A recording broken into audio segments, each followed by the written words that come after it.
জয় শ্রীকৃষ্ণ। রাধে রাধে।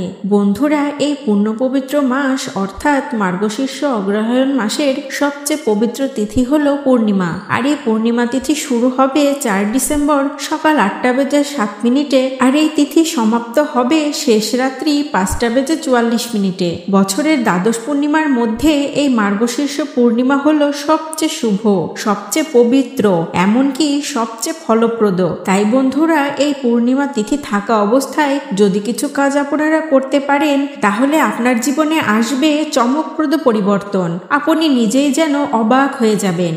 কিন্তু বন্ধুরা, শুধু যে কাজগুলো করলেই হয়ে যাবে তা কিন্তু একদমই নয়। এই পুণ্যতিথিতে যারা চান নিজের টাকা পয়সা, ধন দৌলত, ঐশ্বর্য, সমৃদ্ধি বাড়াতে, তারা অবশ্যই এই নিয়মগুলো ফলো তো করবেনই। এর পাশাপাশি কিছু কাজ বলবো যেগুলো ভুলেও কিন্তু করা যাবে না। যদি ভুলেও করে ফেলেন তাহলে কিন্তু সবকিছু একদম বিনিষ্ট হয়ে যাবে। তাই খুব সাবধান বন্ধুরা। অত্যন্তই পাওয়ারফুল এই মার্গশীর্ষ পূর্ণিমা তিথি। মার্গশীর্ষ পূর্ণিমা বন্ধুরা এমনিতেই ভীষণই পাওয়ারফুল, তার সাথে যোগ করেছে বৃহস্পতিবার। দিনটির পাওয়ার যেন আরো 3 গুণ বেড়ে গিয়েছে। প্রচুর পরিমাণে পজিটিভ এনার্জি অ্যাট্রাক্ট করবে এই দিনে। মোট কথা, এই দিনে মনে যা ইচ্ছা, যা বাসনা, যাই প্রার্থনা করে এই কাজগুলো করবেন, তার ফল আপনারা হাতে নাতে পেয়ে যাবেন। যদি মন থেকে ভক্তিতে বিশ্বাস করে করেন এই কাজগুলো, তাহলে এর ফলাফল আপনারা অবশ্যই পাবেন। নমস্কার সবাইকে। ধর্মতত্ত্বের আরো একটি নতুন পর্বে আপনাদের সকলকে জানাই সুস্বাগতম। বন্ধুরা, আজকের পর্ব কিন্তু খুবই গুরুত্বপূর্ণ, কারণ আজ যে কাজগুলো বলবো বা টোটকাগুলো বলবো, সেগুলো করে নিজের মনের ইচ্ছা পূরণ করতে পারবেন। আর এই ইচ্ছা পূরণের দিন কিন্তু মাসে নয়, বছরে এই একবারই আসবে। তাই ভুল করেও এই দিনটি হাতছাড়া করবেন না বন্ধুরা। তাহলে চলুন কথা না বাড়িয়ে চলে যাওয়া যাক আজকের মূল পর্বে। বন্ধুরা, পূর্ণিমার দিনে চন্দ্র পূর্ণত্বের পরিস্থিতিতে থাকে। মার্গশীর্ষ পূর্ণিমাকে মোক্ষদায়ী পূর্ণিমা বলা হয়। অন্যান্য পূর্ণিমার পরিবর্তে অগ্রহায়ণ পূর্ণিমায় কোনো শুভ কাজ করলে তার 32 গুণ অধিক ফল পাওয়া যায়। তাই একে 32 পূর্ণিমাও বলা হয়ে থাকে। হিন্দু শাস্ত্রে মার্গশীর্ষ বা অগ্রহায়ণ মাসের বিশেষ মাহাত্ম্য রয়েছে। এই মাসে দান স্নান করলে অক্ষয় পুণ্য লাভ করা যায়। পাশাপাশি এই মাসটি কৃষ্ণ ও বিষ্ণুদেবকেও সমর্পিত। এর পাশাপাশি মার্গশীর্ষ মাসের শুক্লপক্ষের পূর্ণিমা তিথিতে ত্রিপুর সুন্দরী জয়ন্তীও পালন করা হয়। বন্ধুরা, নদীতে যেমন জোয়ার ভাটা হয়, তেমনি পূর্ণিমা তিথি এবং অমাবস্যা তিথির সময়েও মানুষের শরীরেও জোয়ার ভাটা হয়। পূর্ণিমার সময় মানুষের জীবন প্রবাহ ঊর্ধ্বমুখী থাকে, আর অমাবস্যার সময় মানুষের জীবন প্রবাহ নিম্নমুখে থাকে। তাই এই যে পূর্ণিমা তিথি, এই সময় আমাদের বিশেষ কিছু নিয়ম মেনে চলা প্রয়োজন। অগ্রহায়ণ পূর্ণিমার দিনে স্নান, দান ও তপস্যার রয়েছে বিশেষ গুরুত্ব। যাদের সংসারে দারিদ্রতা রয়েছে তাদের জন্য একটা শুভ এবং বিশেষ গুরুত্বপূর্ণ দিন এই পূর্ণিমার দিনটি। সাধারণত আমরা জানি যে শনিবার শনি দেবতার দিন এবং বৃহস্পতিবার মা লক্ষ্মীর দিন। পূর্ণিমার দিনটিতে বলা হয়েছে এটি হচ্ছে ভগবান শ্রী লক্ষ্মী নারায়ণের দিন, ভগবান বিষ্ণুর অত্যন্ত প্রিয় দিন। এই দিনে যারা ভালোভাবে লক্ষ্মীনারায়ণের পূজা করে, তাদের সংসারে মা লক্ষ্মী এবং স্বয়ং ভগবান শ্রী নারায়ণ দুজনেই অবস্থান করেন। সেই জন্য এই শুভ পূর্ণিমার দিনে, মার্গশীর্ষ পূর্ণিমার দিনে অবশ্যই প্রত্যেকে ভক্তি শ্রদ্ধার সহিত মা লক্ষ্মীর পূজা করবেন, ভগবান বিষ্ণুর পূজা করবেন, ব্রত পালন করবেন। এটা কিন্তু খুবই শুভ এবং মঙ্গলময় বলা হয়েছে শাস্ত্রে। পূর্ণিমার দিনটি উৎসর্গ করা হয় দেবী লক্ষ্মী এবং ভগবান বিষ্ণুকে। মান্যতা রয়েছে যে এই দিনে লক্ষ্মীনারায়ণের পুজো করলে জীবনে সুখ ও সমৃদ্ধি আসে। তাই এই পূর্ণিমাকে মোক্ষদায়িনী পূর্ণিমাও বলা হয়। অগ্রহায়ণ পূর্ণিমায় উপবাস করলে মনের সকল ইচ্ছা পূরণ হয় ভগবানের আশীর্বাদে। অগ্রহায়ণ পূর্ণিমার দিনে উপবাস করে ভগবান নারায়ণেরও পুজো করা হয়। পুজোর পর মন্ত্র জপ করার সময় ভগবানকে সুগন্ধ ও ফুল অর্পণ করা হয়। তাই বন্ধুরা, আপনারা অবশ্যই যদি মনের ইচ্ছা পূরণ করতে চান, তাহলে উপবাস রেখে মা লক্ষ্মীর এবং নারায়ণের পূজা করবেন এই পূর্ণিমা তিথি থাকা অবস্থায়। আর অবশ্যই পূজা শেষে নারায়ণ ও মা লক্ষ্মীর পাঁচালী বা ব্রতকথা পাঠ করবেন। বন্ধুরা, এই অগ্রহায়ণ পূর্ণিমার দিনে করা দান অন্যান্য পূর্ণিমার দিনের তুলনায় 32 গুণ বেশি ফলদায়ক। আপনি চেষ্টা করবেন আপনার সাধ্যমতো দরিদ্র বা অভুক্ত মানুষকে কিছু না কিছু দান করবার। যাদের প্রয়োজন অবশ্যই তাদেরকেই দান করবেন। সেই দানে আপনি যে পরিমাণ আশীর্বাদ পাবেন, যে পুণ্য পাবেন, তা আর কোথাও পাবেন না। আপনার হয়তো বা অত বেশি টাকা পয়সা নেই, কিন্তু আপনি আপনার যথাসাধ্য একজন সৎ ব্রাহ্মণকেও দান করতে পারেন। এই দানের মাধ্যমে যত রকম অশুভ বা খারাপ কিছু আপনার গৃহে থাকুক না কেন, সব বেরিয়ে যাবে আপনার গৃহ থেকে। শুভ শক্তি বিরাজ করবে আপনার গৃহে। কখনো এই দিনে আপনার গৃহ থেকে কাউকে খালি হাতে ফিরিয়ে দেবেন না। এতে করে সেই অতিথির সঙ্গে সেই গৃহস্থের পুণ্য গমন করে, অর্থাৎ পুণ্য থাকে না সেই গৃহস্থের বাড়িতে। সেজন্য গৃহস্থের সেবা ধর্ম হচ্ছে অতিথি সেবা করা। বাড়িতে যেই আসুক না কেন, আপনি যত কিঞ্চিত ভাবেই হোক তাকে সেবা দেওয়ার চেষ্টা করবেন, অন্তত পক্ষে পূর্ণিমার শুভ দিনে। যার যে রকম সামর্থ্য রয়েছে সেই অনুযায়ী দান করা উচিত। কেননা দানের মাধ্যমে ধন কখনো কমে যায় না, বরং আরো বৃদ্ধি পায়। কোনো মন্দির থেকে যদি কোনো প্রণামী আপনার কাছে কালেকশন করতে আসে, তাহলে আপনি অবশ্যই আপনার সাধ্যমতো সেখানে দান করবেন। অত্যন্ত প্রসন্ন হবেন ঈশ্বর আপনার প্রতি এবং আপনার সকল ইচ্ছাও পূরণ করবেন তিনি। এর পরবর্তী কাজটি হচ্ছে স্নান করা। অগ্রহায়ণ পূর্ণিমার দিনে স্নানেরও বিশেষ গুরুত্ব রয়েছে। হরিদ্বার, বেনারস এবং মথুরার মতো স্থানে দূর দূরান্ত থেকে মানুষ পবিত্র নদীতে স্নান ও তপস্যা করতে আসে এই দিনে। পবিত্র নদীতে স্নান করা যেমন গঙ্গা, যমুনা, গোদাবরী, এই সমস্ত পবিত্র তীর্থে স্নান করাকে খুবই পুণ্যময় বলা হয়েছে।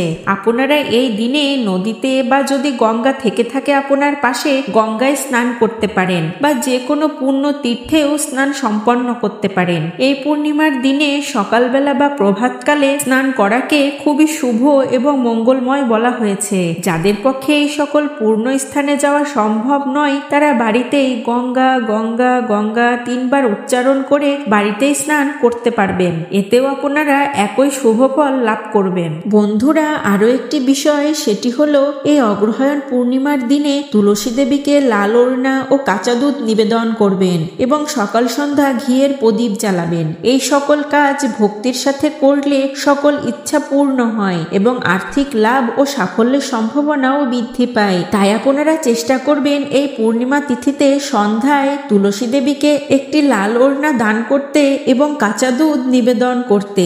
একই সাথে প্রজ্বলন করবেন তুলসী দেবীর সামনে একটি ঘিয়ের প্রদীপ। তারপর তুলসী দেবীর আরাধনা করবেন, তুলসী দেবীর পরিক্রমা করবেন। তাহলে আপনার সকল মনোবাসনা, সকল মনের ইচ্ছা পূর্ণ করবেন তিনি।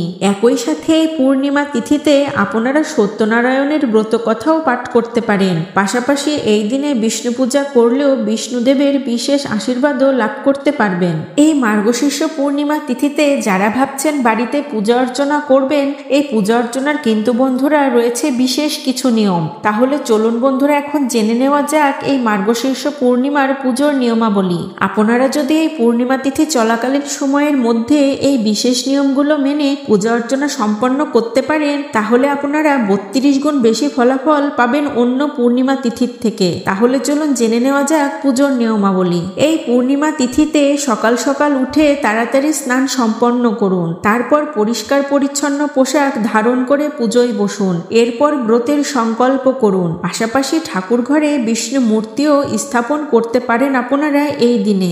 এরপর ঘিয়ের প্রদীপ প্রজ্বলিত করুন। তারপর বিষ্ণু দেবকে হলুদ ও চন্দন লাগান। এরপর ওম নমো নারায়ণ উচ্চারণ করে শ্রীহরির আহ্বান করুন। এরপর বিষ্ণুদেবকে হলুদ মিষ্টির ভোগ নিবেদন করুন। শেষে আরতি করে প্রসাদ বিতরণ করুন। আর অবশ্যই এই প্রসাদ কিন্তু বাড়ির সকলে মিলে গ্রহণ করবেন। তাহলে আপনারা বাড়ির সকলেই বিষ্ণুদেবের এই আশীর্বাদ প্রাপ্ত হবেন।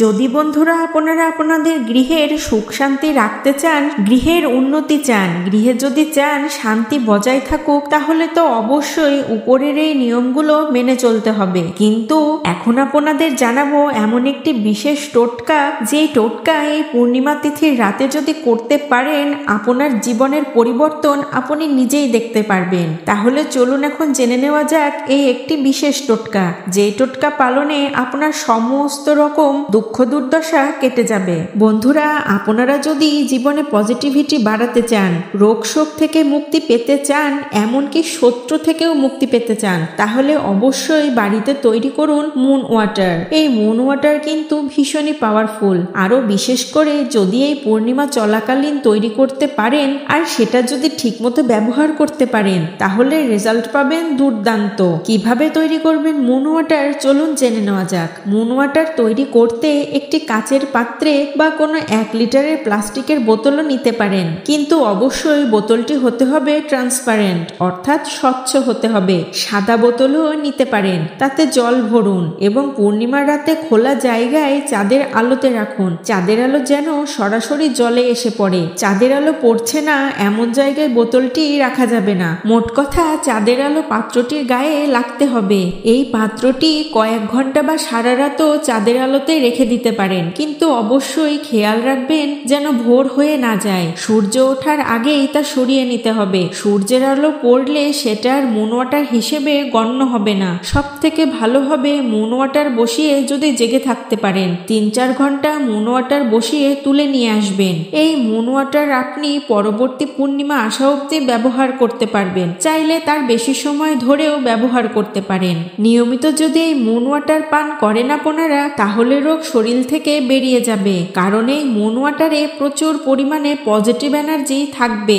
এমনকি সকল কাজে সফলতাও পেতে শুরু করবেন আপনি। যেহেতু খুবই পাওয়ারফুল এই পূর্ণিমা, তাই অবশ্যই আপনারা বাড়িতে এই দিনে মুন ওয়াটার বসিয়ে বাড়ির সকলে অবশ্যই পান করবেন। শতভাগ নিশ্চিত ভালো রেজাল্ট পাবেনই পাবেন। বন্ধুরা, উপরের এই কার্যগুলো যদি আপনারা একটু নিয়ম মেনে করতে পারেন, তাহলে তো এর রেজাল্ট পাবেন শতভাগ নিশ্চিত। কিন্তু এর পাশাপাশি এমন কিছু কার্য রয়েছে যেগুলো যদি ভুল করেও করে ফেলেন, তাহলে কিন্তু এই শুভকর্মের ফলাফল আপনারা একদমই পাবেন না। তাই এখন আপনাদের জানাবো এমন কিছু কার্য যেগুলো করা থেকে বিরত থাকবেন এই পূর্ণিমার দিনে। পূর্ণিমার দিনে কিছু কিছু কার্য করাকে আমাদের খুবই অশুভ এবং অমঙ্গলের বলা হয়েছে। এতে জীবনে নেমে আসে দুর্ভাগ্য, গ্রহদোষও লেগে যায়। তো আমরা সেই সমস্ত বিষয়ে এখন জেনে নিই কোন কার্যগুলো কখনো ভুলেও এই পূর্ণিমার দিনে করা উচিত নয়। এই দিনে মনে রাখবেন বন্ধুরা, ভুলেও কিন্তু ক্ষৌরকর্ম করা উচিত নয়। ক্ষৌরকর্ম অর্থাৎ চুল, দাড়ি, নখ এগুলো কিন্তু কখনোই কাটা উচিত নয়। চুল, দাড়ি, নখ এগুলোকে বলা হয়েছে শরীরের নোংরা অংশ। তাই আপনি এই শুভতম দিনে কখনো ক্ষৌরকর্ম করবেন না। পূর্ণিমা, অমাবস্যা এই সমস্ত দিনে শুধুমাত্র ক্ষৌরকর্ম নয়, গাছপালা, বৃক্ষবাদী কাটাকেও অশুভ বলা হয়েছে। এতে লাগে গ্রহদোষ। এবং দ্বিতীয় যে বিষয়টি হচ্ছে আমিষ ভক্ষণ। ভুল করেও কিন্তু বন্ধুরা এই পূর্ণিমায় আমিষ ভক্ষণ করবেন না। মাছ, মাংস এগুলোকে যতটা সম্ভব এড়িয়ে চলুন। বৃন্দাবনে মাছ মাংসকে জলের পোকা বলা হয়। তারা জলের পোকা বলেও জানে এই মাছ মাংসকে। এটিকে শাস্ত্রে প্রকৃতই নিষিদ্ধ করা হয়েছে। সাত্ত্বিক জীবন হচ্ছে সর্বোত্তম একটি সুশৃঙ্খল জীবন। সাত্ত্বিকভাবে জীবনযাপন করাই সর্বোত্তম। অনেকেই রয়েছেন যারা মাছ মাংস পুরোপুরি বর্জন করতে পারবেন না, কিন্তু তারা একটু চেষ্টা করলেই বিশেষ কিছু শুভ দিনে মাছ মাংসকে এড়িয়ে চলতে পারেন। তাদের উদ্দেশ্যে বলবো, এই পূর্ণিমার দিনে অন্তত এই একটা দিন মাছ মাংস থেকে একটু দূরে থাকুন, সাত্ত্বিক আহার গ্রহণ করুন। আরো একটি বিষয় হচ্ছে, এই পূর্ণিমার দিনে অন্তত এই একটি দিন বেলা করে একদমই ঘুমাবেন না। আমরা সকলেই হয়তো জানি যে যেই ব্যক্তি বেশি বেলা করে ঘুমায় তার জীবনে আয়ু হরণ হয় এবং দুর্ভাগ্য আসে। এই শুভতম দিনে আমাদের কখনো উচিত নয় বেশি বেলা করে ঘুমানো। অন্তত পক্ষে বলা হয়েছে যে এই পূর্ণিমার দিনে, মার্গশীর্ষ পূর্ণিমার দিনে বেশি বেলা করে ঘুমানো উচিত নয়। যতটা সম্ভব ভোরবেলায় ঘুম থেকে উঠে স্নান সেরে নেওয়ার চেষ্টা করবেন। এরপর আরো একটি কার্য যা কখনো করবেন না এই দিনে, সেটি হলো কোনো ব্যক্তিকে কষ্ট দিয়ে কথা বলবেন না। কারণ মনে রাখবেন, কখনো কোনো ব্যক্তিকে কষ্ট দিলে আপনি কখনোই সুখী হতে পারবেন না। যদি ভেবে থাকেন কোনো ব্যক্তিকে কষ্ট দিলে আপনি ভালো থাকবেন, তবে আপনি নিতান্তই মূর্খ। কেননা কোনো ব্যক্তিকে কখনো কষ্ট দিয়ে ভালো থাকা যায় না, অভিশাপ লাগে।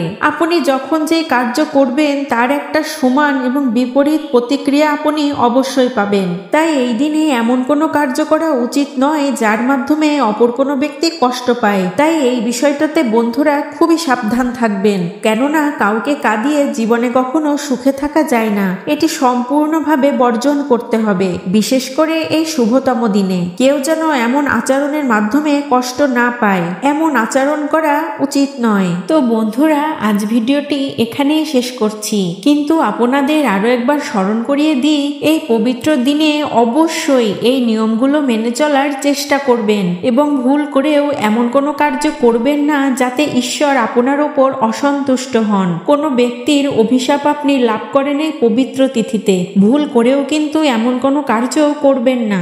যারা এতক্ষণ আমাদের সাথে ছিলেন সকলকে জানাই অশেষ ধন্যবাদ আমাদের সাথেই থাকার জন্য। আমাদের এই আজকের আয়োজন যদি আপনাদের ভালো লেগে থাকে অবশ্যই ভিডিওতে একটি লাইক করবেন এবং কমেন্টে অবশ্যই মা লক্ষ্মীর নাম স্মরণ করে লিখবেন জয় মা লক্ষ্মীর জয়। আর যারা আমাদের চ্যানেলে নতুন রয়েছেন তাদের অনুরোধ করব চ্যানেলটিকে অবশ্যই সাবস্ক্রাইব করার জন্য। সাবস্ক্রাইব করে পাশে থাকা নোটিফিকেশন বেল আইকনটি অবশ্যই অন করে রাখবেন। এতে করে যখনই আমরা এরকম তথ্যমূলক ভিডিও পোস্ট করব তা সবার আগে পৌঁছে যাবে আপনার কাছে। আশা করছি আমাদের আজকের ভিডিওটি আপনাদের অবশ্যই একটু হলেও ভালো লেগেছে। আপনারা একটু হলেও সমৃদ্ধ হয়েছেন এবং উপকৃত হয়েছেন। যদি একটুও সমৃদ্ধ উপকৃত হয়ে থাকেন তাহলে কমেন্টে অবশ্যই আপনাদের মতামত আমাদের জানাবেন, কেননা আপনাদের মূল্যবান মতামত আমাদের কাছে বিশেষ গুরুত্বপূর্ণ। এতে করে আমরা আমাদের কাজে অনুপ্রাণিত হই। তো বন্ধুরা, আজ এখানেই শেষ করছি। সকলে ভালো থাকবেন ও সুস্থ থাকবেন। জয় শ্রীকৃষ্ণ। জয় মা লক্ষ্মীর জয়।